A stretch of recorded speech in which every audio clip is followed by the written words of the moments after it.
On l'a découvert avec grand plaisir. Louise Diela, bonjour. Bonjour Marianne. Alors, le rythme est différent. Vous avez plusieurs sonorités en vous. Oui, alors j'essaie de faire de la variété, un peu de tout pour que voilà, chacun s'y retrouve, quoi. Mhm.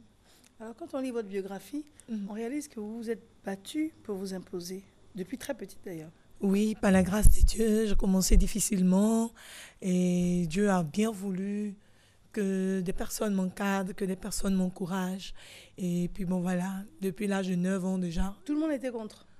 En tout cas, la famille, c'était pas évident, sortant d'une famille où le père est médecin. Donc, bon, tu comprends déjà qu'il veut forcément que tu suives ses traces.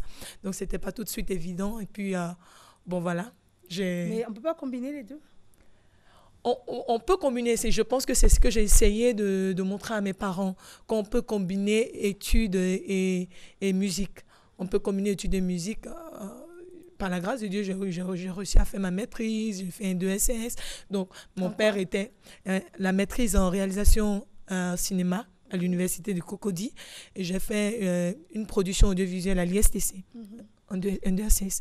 Donc, mes parents étaient fiers parce qu'ils ne pensaient pas que je pouvais atteindre ce niveau, puisque d'après lui, le virus de la musique était trop dans mon sang. Et voilà, Dieu a bien voulu que je puisse jumeler ces deux. Et puis voilà, dit, bon voilà, j'ai fait ce que vous voulez maintenant. C'est bon, je peux faire ce que j'aime. D'accord, donc il y a ce que les parents voulaient et il y a ce que vous aimez. Oui, c'est très différent. Ouais, c'est vraiment différent parce que les parents, ils veulent bien que leur enfant soit peut-être médecin, soit sage-femme. Ils ont déjà un canevas dans lequel ils veulent que les enfants de la famille puissent évoluer. Et mon frère, monsieur, il est médecin. Donc, tu comprends déjà que mon père aussi aurait voulu que je suive cette voie. Mais il y a ce que l'enfant aussi veut. Il y a là où l'enfant se sent bien, où il pense qu'il peut réussir, où il pense qu'il peut émerger. Et je pense que c'est cette voie que j'ai choisie. Parce que pour moi, c'était un appel, c'était un sacerdoce que j'exerce déjà avec beaucoup de plaisir et qui me le rend bien. Donc, il n'y a aucun regret? Même pas. Trop de joie. Trop de joie. Et aujourd'hui, quelle est la vision des parents? Aujourd'hui, mon père, il est fier. Il est fier de ce que je fais. Il est fier de la musique que je fais. D'ailleurs, quand les églises interprètent mes chansons à côté, il dit, c'est ma fille qui chante ça. C'est ma fille. Quand il entend une jeune fille en train de chanter, il dit, mais attends, je vais appeler ma fille, elle va t'apprendre à chanter. Parce que déjà, aujourd'hui, il a vu qu'en plus de ce que je lui ai donné, ce qu'il voulait, les diplômes et autres, mais quand même, j'ai réussi dans la voie que j'avais choisie.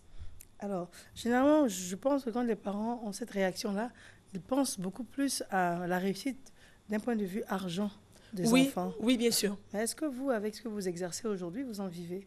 Oui, je pense que j'ai eu la chance, je dis souvent, j'ai la chance d'être gourou. Donc, j'ai la chance de faire j'ai la chance de faire beaucoup de choses en même temps, en dehors de la musique. J'ai la chance de faire mes propres affaires. Et puis, bon, voilà. J'ai eu aussi la chance de produire mon album Je suis une bénédiction qui m'a quand même rapporté de quoi pouvoir survivre. Et je pense que c'est bon. On réussit à vivre décemment, surtout si tu prends la chose au sérieux. Quand tu ne prends pas au sérieux, c'est difficile. Mais quand tu prends ton travail au sérieux, voilà, les invitations vont venir. Quand les gens voient qu'il y a le sérieux dans ce que tu fais et qu'il y a la constance, ils vont continuer à t'inviter. Et puis bon, voilà, tu pourras vivre décemment. Et vous êtes chantre depuis quand? Comme je l'ai dit, j'ai commencé depuis l'âge de 9 ans. Mon premier album est sorti en 2010 et le second est sorti en fin 2014. Et qu'est-ce que vous chantez là-dedans?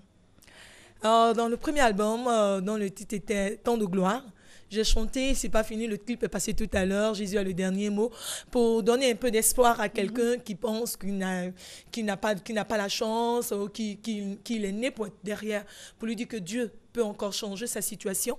Et dans le second album, j'ai chanté « Je suis une bénédiction » pour dire à tout un chacun que le plan de Dieu pour nous, c'est que nous soyons bien, que nous soyons heureux, que nous soyons dans l'abondance. Maintenant, ce qui vient, qui n'est pas cela, ce n'est pas Dieu. Ça, ce n'est pas dans le plan de Dieu. Maintenant, c'est à nous de comprendre que Dieu a décidé des bonnes choses sur nous. Et nous devons nous battre pour réussir à posséder ces bénédictions qui sont dans nos vies. Parce qu'il y a des liens, Mariam, tu vois, il y a des familles, personne n'est marié. Depuis la mère n'est jamais passée à la mairie, ni les soeurs, ni les filles, ni les soeurs de la mère. Et c'est comme ça, où il n'y a pas un cadre dans la famille. Tout le monde se débrouille. Mais les enfants finissent par dire, ah, nous, on est nés pour être derrière. Non, tu n'es pas né pour être derrière. Et c'est ce que je dis dans cet album. Tu n'es pas né pour être derrière. Lève-toi, bats-toi. Dieu a déjà tout disposé pour toi, pour que tu sois à la tête. Et tu y arriveras seulement si tu le veux, seulement si tu te lèves, si tu te bats et tu te donnes les moyens. Dieu t'aidera et tu verras. Tu pourras témoigner. Qu'est-ce que vous allez nous chanter tout de suite? Je vais reprendre Je suis une bénédiction. Voilà, comme on parle de ça déjà. Je vais fredonner Je suis une bénédiction pour dire que là où les autres ont échoué, nous pouvons réussir. On vous écoute. Un jour, nous vent s'est levé, ma vie a changé, car l'Éternel s'est levé pour moi. Maintenant que je suis une nouvelle créature, les choses anciennes sont passées. Désormais,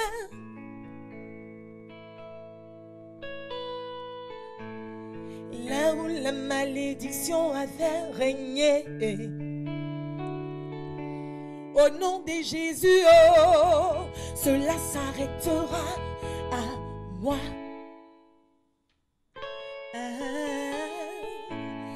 Là où la sorcellerie avait régné dans ma famille, au nom de Jésus, oh, cela s'arrêtera à moi. Là où on parlait de maladie héréditaire, dis avec moi qu'au nom de Jésus, oh, cela s'arrêtera à moi. Oui, car désormais, je suis une bénédiction. Appelez-moi bénédiction. Oh, oh, je suis une bénédiction.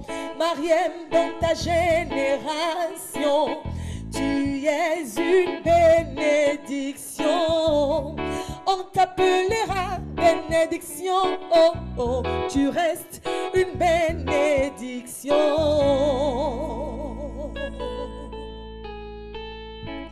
Là où il n'y avait pas de bonnes nouvelles, j'annonce qu'au nom de Jésus, oh, cela commencera par moi.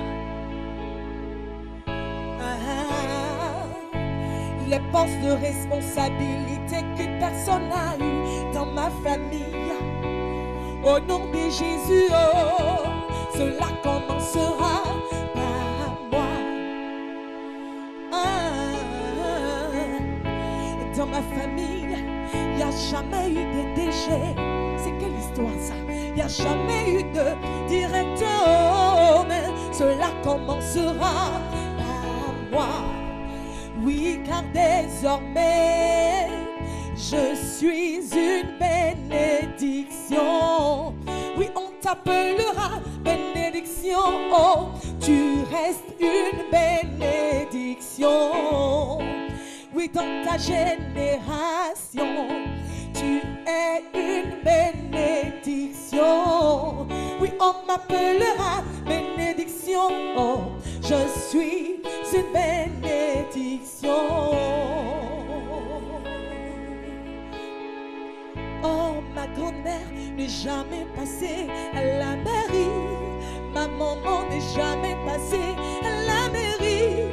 Mes comptes se sont jamais passés à la mairie. Non, non, non, non, non. Moi, ma grand-mère n'est jamais passée à la mairie. Ma maman n'est jamais passée à la mairie. Mes soeurs sont jamais passées à la mairie. Oh oui, mais pour moi, le décret divin a été pris.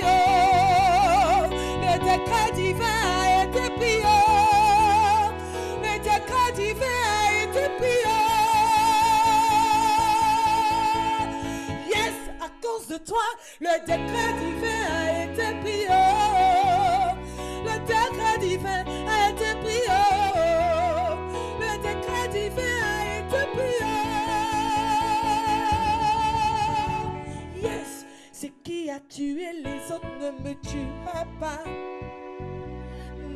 ça ne me tuera pas, ça ne me tuera pas. Oh, oh, oh, oh. Là où les autres échouaient, je réussirai. Où ma famille échouait, je réussirai.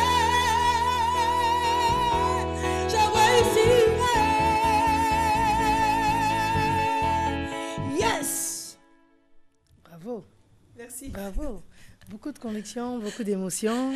Oui, beaucoup de conviction parce que c'est une assurance. C'est une assurance que le Seigneur nous donne. Il nous dit, celui qui le suit, il prend soin de lui. Dieu ne se dédie pas. Et je pense que ce qu'il a dit, ce qu'il a promis à tout un chacun, il le réalisera en son temps. Souvent, on est trop pressé, c'est vrai. Mais Dieu ne ment pas. Et la Bible dit, même si la prophétie tarde, attends-la, car elle s'accomplira certainement. Or, la Bible dit, l'Éternel a formulé sous nous des projets de paix, de bénédiction. Donc, ça veut dire que chacun de nous reste et demeure une bénédiction. Peu importe ce que les yeux voient, mais tu restes une bénédiction. Un billet de 10 000, même si on le piétine, il garde toujours sa valeur. Il demeure toujours un billet de 10 000.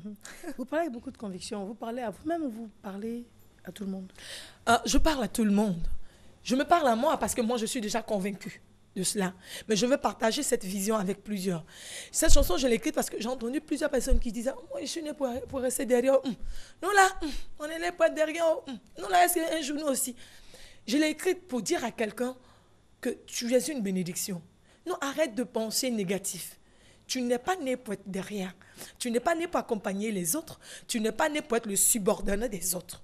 Tu peux commencer en étant le subordonné des autres et demain devenir le chef, demain devenir grand.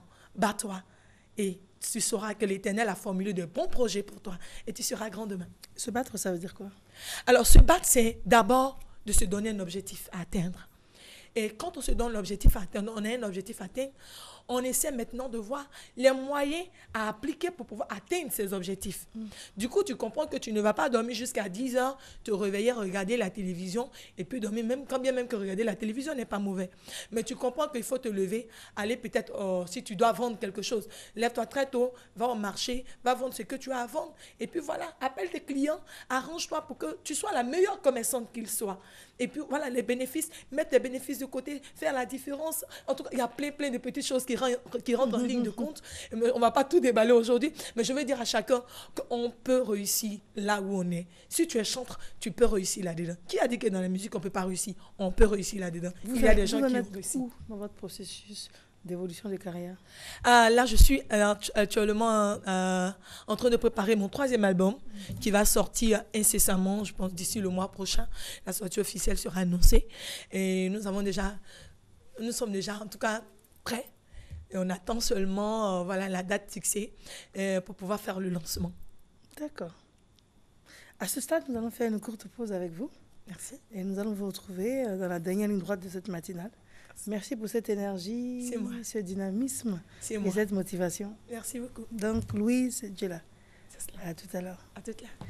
Nous allons faire une courte pause. Nous allons parler santé, l'infertilité dans le couple et assistance médicale à la procréation. Et ce, avec Dr Koulibaly. À tout de suite.